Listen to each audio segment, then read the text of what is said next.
안녕하세요. 저는 30대 후반의 평범한 남자이고, 현재는 서울에서 조그마한 식당을 운영하면서 살아가고 있습니다. 원래는 아내와 함께 행복한 미래를 꿈꾸면서 시작하게 된 음식점인데, 지금은 처제와 단둘이서 식당을 운영하고 있네요. 정말 남들에게는 결코 일어나지 않을 법한 말도 안 되는 일들이 제게 일어나게 되었죠.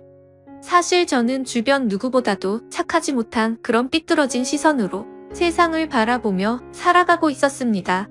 어릴 때부터 저는 몸이 정말 허약한 체질이었습니다. 흔히 생각하시는 약골의 얼굴도 못난 탓에 저도 모르게 학창시절 내내 왠지 모를 주변 사람들의 시선에 사람을 기피하게 되었던 거죠. 그리고 더 사람을 기피하게 된 것도 처음 짝사랑하게 된 여자에게서 너무 아픈 상처를 받게 되었습니다. 그때가 중학교 때였는데 그 당시 담임 선생님의 지시로 분기별로 3개월에 한 번씩 짝을 바꿔서 앉았었습니다. 저는 당연히 짝사랑하는 그녀와의 짝이 되기만을 항상 바래왔었고 결국에는 제 바람대로 제게 설렘을 주던 그녀와 짝이 되었습니다. 속으로 만세를 부를 정도로 너무 기쁘고 행복했었습니다. 하지만 그건 이기적인 저 혼자만의 행복이고 생각이었더라고요. 저도 그때 당시에는 제 주제를 파악 못했었나 봅니다. 대놓고 노골적으로 저를 비난하고 무시하지는 않았지만 학교가 마칠 시간에 견출지를 건네어주다가 실수로 손이 닿고 말았습니다. 근데 얼른 피하듯이 하더니 더럽고 짜증난다는 듯이 행동을 하더라고요. 정말 그 사건으로 인해서 저는 너무 큰 상처를 받게 되었습니다. 그날 이후로 성인이 되어서까지 트라우마로 인해서 30 초반이 될 때까지 여자에 대한 거부감으로 단 한 번의 연애도 하지를 않고 살았죠. 물론 여자를 만날 수 있는 기회가 없지는 않았습니다. 다행히도 나이가 들면서 점점 외모적으로도 자신감이 생겨갔고 나름대로 저와 사귀고 싶다는 표현을 했던 여자들도 있었으니깐요. 하지만 기억 속에 그 일 이후로부터 제 마음은 너무 굳게 닫혀서 열릴 생각을 하지 못했던 거죠. 아무튼 저는 몇 년 전까지만 해도 그냥 이렇게 편하게 혼자 살아가려고 했었습니다.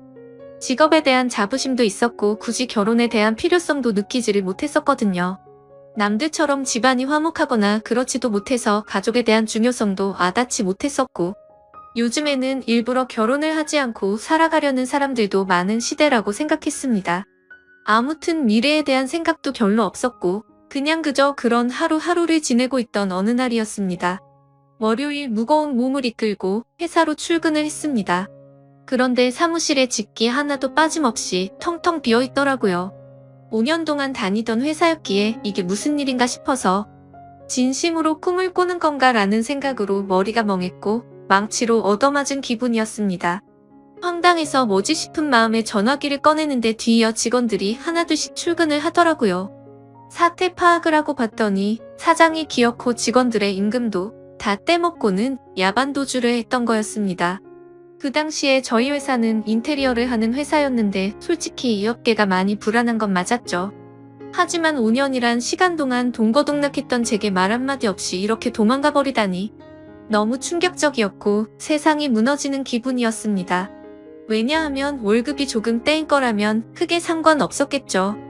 하지만 사장과는 형 동생 하면서 제가 부사장 직함을 달고 있었고 봉사했던 곳에서 대금 지급이 갑자기 미뤄졌다면서 급하게 융통한다며 제게 3천만 원을 꿔갔던 상황이었습니다. 남들에겐 적다면 적은 돈이겠지만 저에겐 정말 큰 돈이어서 충격이 어마어마했죠. 게다가 돈도 돈이지만 제 성격에 모든 사람들을 기피하면서도 외동인 제게 거의 유일하게 친형같이 생각했던 사람이 또 저를 배신하게 된 거였습니다. 저도 환장할 노릇인데 직원들은 제게 이게 어떻게 된 거냐고 물어보더니 시간이 갈수록 저를 다그치면서 몰아붙이기 시작하더라고요. 이러다가는 저도 공범으로 큰일 나겠다 싶었습니다. 저는 직원들에게 빚쟁이들이 올지도 모르니까 얼른 경찰에 신고부터 하자고 설득하고 신고를 하게 되었죠. 그리고서 몇 주가 지나도록 사건은 진척이 없었습니다. 이미 사장놈은 오랜 기간 동안 도주를 계획했던 건지 해외로 출국했는데 잡기가 쉽지 않을 거라고 하더군요. 너무나도 절망적이어서 하늘이 무너지는 기분이 들었습니다. 그래서 이렇게 있다가는 큰 사고라도 치겠다 싶어서 저는 무작정 지갑만 챙겨서 제주도로 향했습니다. 그냥 모든 걸 다 잊고 싶었고 전 재산을 날린 것도 아니니까 차근차근 다시 시작하면 되겠지라는 마음을 가지려고 애를 썼습니다. 아무튼 그렇게 저는 제주도에서 가장 외진 곳에 위치한 펜션에서 숙박을 하게 되었죠. 사실 그때는 아무리 마음을 차분하게 먹으려고 애써봤지만 도저히 정신이 온전할 수가 없더라고요. 결국 기분이 너무 심란해서 생애 처음으로 펜션에서 숯불 바비큐를 준비하고는 소주만 연신 들이부으면서 청승맞게 혼자서 술을 마시고 있었습니다. 그런데 갑자기 옆에서 조용히 저기요 라며 저를 부르더군요. 저는 갑자기 들린 여자 목소리에 어버버대면서 깜짝 놀라고 말았죠. 그 모습을 보더니 여자 2명이 저를 쳐다보면서 제가 놀라는 모습이 웃겼던 건지 웃음을 겨우겨우 참아가면서 저를 보고 있더라고요. 너무 민망해서 얼버무리면서 대답을 했더니 자기네들이 해녀 체험을 하고 왔는데 둘이 먹기에는 너무 많고 버리기엔 아깝다면서 혹시 해산물 좋아하면 좀 나눠줄까요? 라고 물어보더라고요. 저는 여자랑 대화를 하는 것조차 너무 소심했던 성격인지라 그녀의 눈도 마주치지 못하고 생각이란 필터를 거치지도 못하고 감사합니다 라고 대답을 해버렸습니다. 아무튼 그렇게 나눠준 해산물도 같이 구우면서 주위를 둘러봤더니 펜션에 묵는 사람들이 저와 그 2 여자밖에 없는지 엄청나게 조용하더라고요. 뭔가 뻘쭘하게 혼자서 소주를 마시면서 먹고 있는데 제가 해산물을 줬던 여자가 말을 걸더라고요. 제주도에 혼자 여행 오신 거냐며 너무 낭만적인 것 같다고 하면서 혼자 심심하시지 않냐고 괜찮으면 자기네들이랑 같이 마시는 거 어떻겠냐고 묻더라고요. 평소에 저였다면 절대로 합석은 꿈도 꾸지 못했을 겁니다. 그런데 솔직히 말해서 어릴 적 짝사랑했던 여자 이후로 처음으로 제 눈에 너무 쏙 들어오는 여자였습니다. 그리고 술도 많이 마셔서 조금 취한 상태였기에 어디서 나온 용기였는지 그러자고 대답을 하게 되었죠. 그렇게 그녀들과 저는 합석을 해서 함께 술을 마시게 되었고 이야기를 들어보니 그 둘은 친자매였고 어제 숙소에 도착을 했고 일주일간 머물다가 간다고 하더라고요. 저도 열흘 정도를 예약한 상태라고 했더니 잘 됐다면서 그러면 지내는 동안 잘 지내보자고 먼저 손을 건네더군요.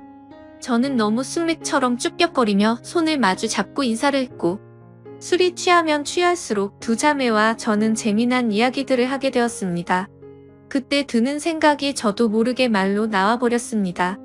사실 혼자서 괴로움을 삭히려고 왔는데 혼자 있을 때는 더 괴롭더니 지금은 괴로운 게 다 잊혀지고 너무 즐거운 것 같다고 말했습니다. 그러자 언니였던 제 이상형의 그녀는 무슨 일이냐고 제게 물어봤고 저도 모르게 그동안의 고충을 푸념하듯이 얘기를 하고 말았죠. 그런데 그런 지루하고 재미없는 얘기인데도 불구하고 그녀는 너무 진지하게 저를 똑바로 쳐다보면서 이야기를 들어주고 진심 어린 조언을 해주더라고요. 생전 처음으로 느껴보는 친절함에 저는 너무 행복했고 설레었습니다. 그렇게 꿈처럼 행복했던 시간을 보내다가 자리를 끝마치게 되었죠.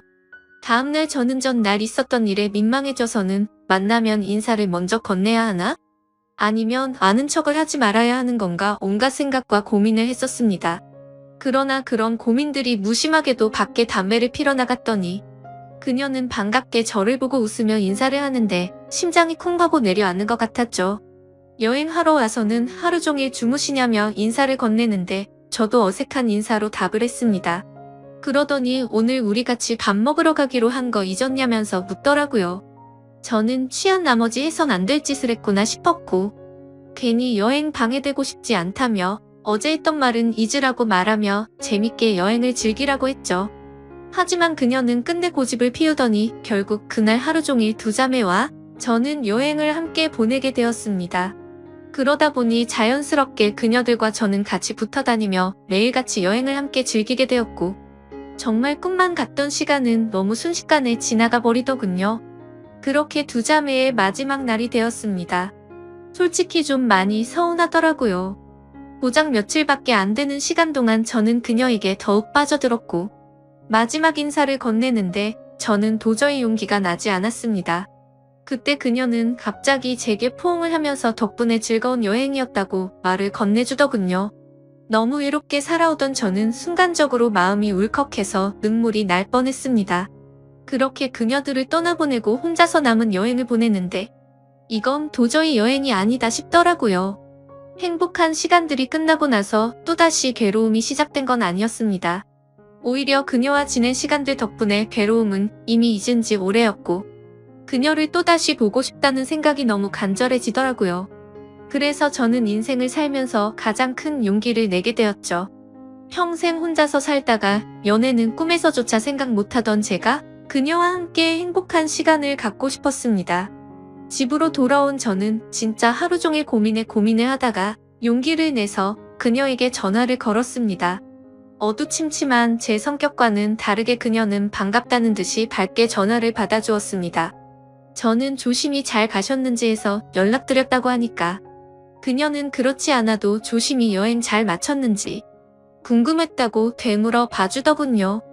그렇게 몇 마디를 주고 받게 되었고 어차피 제가 말을 잘하는 편도 아니었기에 단도직입적으로 말했습니다.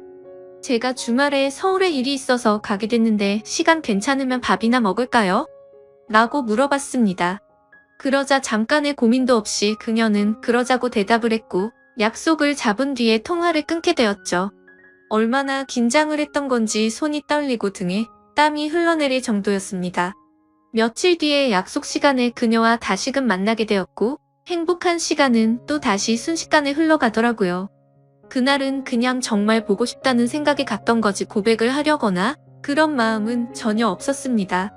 하지만 마지막으로 들어간 와인바에서 와인을 마시다 보니 또 헤어지는 게 너무나 슬프더군요.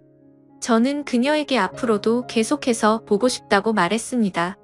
그러자 그녀는 다른 여자들과 달리 제 마음을 알아줬는지 더 이상은 떠보지 않았고 제 손을 잡아주더라고요.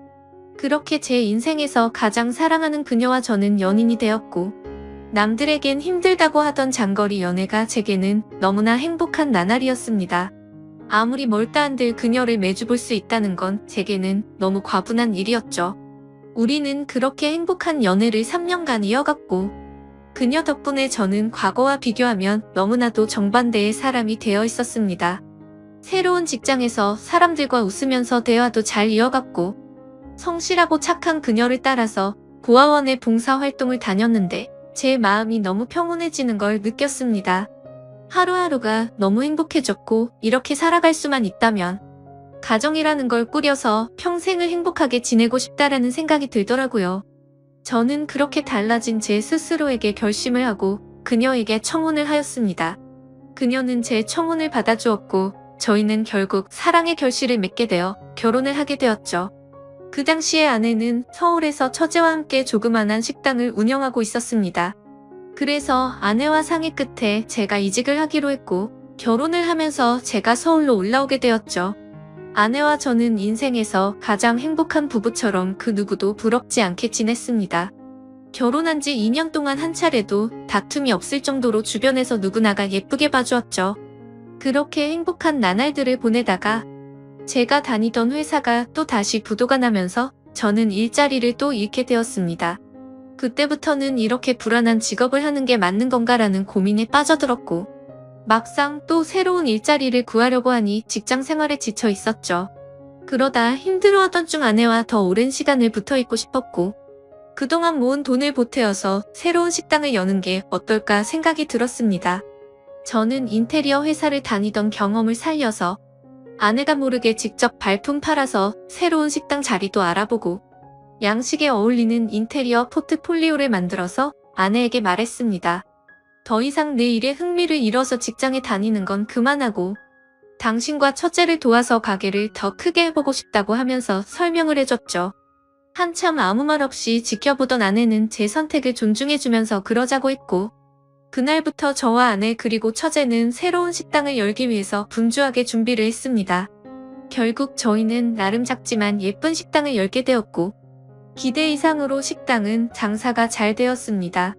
제 선택에 있어서 정말 많이 불안했고 걱정도 많았는데 이렇게 행복해도 되나 싶었죠. 아내도 솔직히 오랫동안 해오던 가게를 옮기는 게 불안했고 무서웠는데 저 하나만을 믿고서 그 큰 결정을 바로 내려줬던 걸 알게 되었습니다. 저는 착한 아내에게 너무 고마웠고 평생을 행복하게 해줄 거란 마음을 제 가슴에 되새겼죠. 하지만 하늘이 너무 원망스럽게도 제 바람과 그 행복은 산산조각이 나게 되었습니다. 아내가 일을 하던 도중에 갑자기 쓰러지게 되었습니다. 처음에는 가게가 바쁜 탓에 과로해서 그런 거겠지 하며 아내를 안심시켰었죠. 며칠 뒤 정밀 검사를 받아본 결과가 나왔고 의사 선생님은 너무 위험한 위치에 암이 발견되었다고 말하더군요. 드라마나 영화에서나 들어봤지. 이런 일이 제 아내에게 생길 줄은 정말 상상조차 못했기에 그 자리에서 바로 눈물이 났습니다. 의사 선생님이 말을 이어갔습니다. 이런 말씀드릴 때가 자신도 가장 마음이 아프다고 하면서요. 솔직히 말해야 할 것 같다며 아무래도 너무 위험한 수술이 될 것 같다고 하면서 아내분에게도 솔직히 말씀을 드려야 한다고 하더라고요. 그 말을 듣는데 아내를 처음 만났던 제주도에서 처음 만난 그날 밤이 떠오르고 그동안의 일들이 순식간에 주마등처럼 지나가는데 저도 모르게 애처럼 펑펑 울어버렸습니다. 아내에게 이 모든 사실을 솔직하게 털어놓는다는 게 너무나도 어려웠습니다. 하지만 저를 저보다도 잘 아는 아내는 저를 보자마자 눈치를 채더라고요. 펑펑 울어서 알아본 건지 너무 경직되어 있는 저를 알아본 건지 저는 있는 사실 그대로를 말해줬습니다. 아내는 괜찮은 척하면서 오히려 저를 위로해주면서 말을 하더라고요. 솔직히 너무 무섭고 화도 나고 슬프지만 저를 만나서 그동안 너무 행복했다며 그래도 위험하긴 하지만 끝까지 포기는 하지 않을 테니까 좌절하지 말자고 하더군요. 그 말을 듣는 순간 제가 너무 부끄러웠습니다. 정작 아픈 아내는 저렇게 용기를 내서 힘을 내려고 하는데 도저히 저부터 무너질 수가 없었습니다. 처가댁에 연락을 해서 이 사실을 말씀드렸고 장인어른과 장모님 그리고 처제는 아내에게 찾아와서 미친 듯이 펑펑 울었습니다. 그러자 아내도 그동안 참았던 눈물이 터진 건지 애처럼 펑펑 우는데 정말 가슴이 찢어졌습니다. 그렇게 아내는 항암 치료를 시작하게 되었고 날이 가면 갈수록 급속도로 야위어가는 아내를 보고 있으니 모든 게 너무 원망스러웠습니다. 괜히 나를 만나서 아내가 이렇게 아프게 된 것만 같고 죽을 만큼 너무나도 힘이 들었습니다. 그렇게 힘든 시간을 지나서 아내의 수술이 있기 전날 밤 아내와 저는 한참 동안 이야기를 나누었습니다. 그때 처음으로 알게 되었던 건 아내도 제주도에서 처음 본 그날 저에게 호기심이 생겼고 관심이 갔었다고 하더군요. 그래서 다음날 같이 밥 먹자는 약속을 한 적이 없었지만 일부러 거짓말을 해서 같이 합류해서 여행을 한 거였다고 하더라고요. 물론 제 여행을 방해하고 싶었던 건 아니었고 제가 그날 밤 혼자 있을 때 더 괴롭다고 했던 말이 밤새도록 신경이 쓰였답니다. 제 아내의 성심이 깊은 건 알았지만 그 말을 듣는 순간 눈물이 멈추지가 않더군요. 그러면서 수술이 어려운 건 우리 모두가 다 잘 알고 있는 사실이니까 지금 말을 해야겠다고 하더라고요. 혹시라도 자신이 잘못되더라도 제발 당신 탓이라고 생각하지 말고 행복했으면 좋겠다고 말했습니다.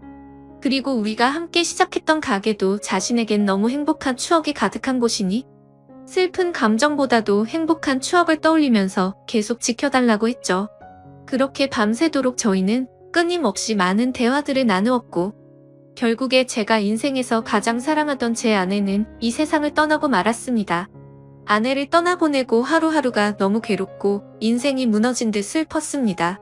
솔직히 돈 몇천만 원 사기당했던 건 정말 세 발의 피조차도 안 될 정도의 괴로움이었습니다. 정신 나간 사람처럼 죽을 만큼 술을 마셔대기도 해봤지만 다 소용없었습니다. 시간이 지나면 이 아픔이 줄어들 수 있을까 싶은 생각만 가득했습니다. 그렇게 집에서 틀어박혀서 지낸 지 몇 주가 지났을 무렵이었습니다. 항상 조용하고 내성적이던 처제가 집에 들어와서는 마치 다른 사람처럼 온갖 잔소리를 늘어놓기 시작하더라고요. 언니가 지금 이 꼴을 보려고 그렇게 떠나간 줄 아냐면서 화를 내더군요. 형부 혼자서만 힘든 줄 착각하지 말라며 주변 사람들 생각해서 제발 그만하라면서 화를 내다가 울더라고요. 정말 예전이나 지금이나 너무 이기적인 나쁜 놈이었습니다. 저뿐만 아니라 모두가 다 힘들어도 꿋꿋이 버텨내고 있다라는 생각이 들더군요. 울고 있는 처제에게 다가가서 저도 같이 울면서 미안하다고만 되뇌었죠. 그러다 처제와 함께 밖으로 나가서 같이 술을 한잔하면서 이야기를 나누었습니다. 가게는 이렇게 계속 문을 닫아둘 거냐고 물어보더라고요. 솔직히 아내 생각에 미쳐버릴 것 같아서 가게 근처도 갈 수가 없었습니다. 하지만 그건 너무 비겁한 짓이란 것 정도는 알았죠. 그런 생각을 하던 찰나의 처제도 저와 같은 생각을 말하더군요. 언니 생각에 자신도 가게 근처도 못 가겠다며. 근데 언니가 제게 했던 말을 처제에게도 똑같이 했더라고요. 마지막으로 부탁한다면서 좋았던 추억 가득한 가게를 계속했으면 좋겠다고 했답니다. 사실 아내가 왜 그렇게 가게에 집착하는지는 저도 잘 알고 있었습니다. 아내는 저와 제 처제를 생각해서인 마음도 당연히 있었지만 너무 착한 심성에 그동안 어려운 아이들에게 무료급식을 주던 걸 멈추지 않기를 바랬던 거였죠. 세상에 어떻게 이런 착한 여자가 또 있을까요? 사실 이런 마음을 갖고 있는 것도 가게를 가게 된 날 알게 되었습니다. 첫째와 저는 아내의 부탁을 이어나가기 위해서 결심을 했고 다음날 가게로 나갔습니다. 몇 주간 비워져 있던 가게임에도 불구하고 구석구석 너무 깔끔하게 청소가 다 되어 있었습니다. 그리고 그곳에 놓여져 있던 편지가 있었죠. 아내는 가족들과 저에게 너무 많이 미안하답니다. 제게는 평생 행복하게 함께 지내면서 흰머리 나는 것도 보고 싶었고 우리에게 아이도 낳아서 행복한 미래를 꿈꿨는데 너무 마음이 아프다네요. 그러면서 자신을 대신해서 아이들에게 도움을 주면서 평온함을 느껴줬으면 좋겠답니다. 스스로 자책하지 말고 세상에 주어진 걸 감사하게 느끼면서 주변 사람들에게 사랑을 베풀다 보면 우리는 또 다시 금방 만나서 행복하게 지낼 거라고 하네요. 첫째와 저는 그 편지를 읽고 또 한바탕 울어버리고 말았습니다. 그날 저와 처제는 그동안 상한 음식들을 모두 정리하고 밤새도록 정리를 했습니다. 아내의 바람대로 다시 장사를 하기 위해서 준비들도 하였고 장사를 시작하고서 정신없는 나날들을 보냈던 것 같네요. 처제는 언니 대신해서 잔소리할 거라며 전처럼 느긋하게 할 생각 말고 제대로 도와달라며 선전포고까지 하더군요. 그러면서 꿀단지가 뻑뻑해서 모셔는 저를 핀잔 주더니 숟가락으로 치더니 순식간에 열더라고요. 이제는 예전보다 조금은 더 편해진 처제와 열심히 하루하루를 보내고 있네요. 이 글을 쓰면서도 제 인생에서 제일 행복함을 느끼게 해준 제 아내가 너무 그립고 보고 싶습니다. 아마도 이 마음은 제가 아내를 찾아갈 때까지 영원하겠죠. 긴 사연 읽어주셔서 감사드립니다.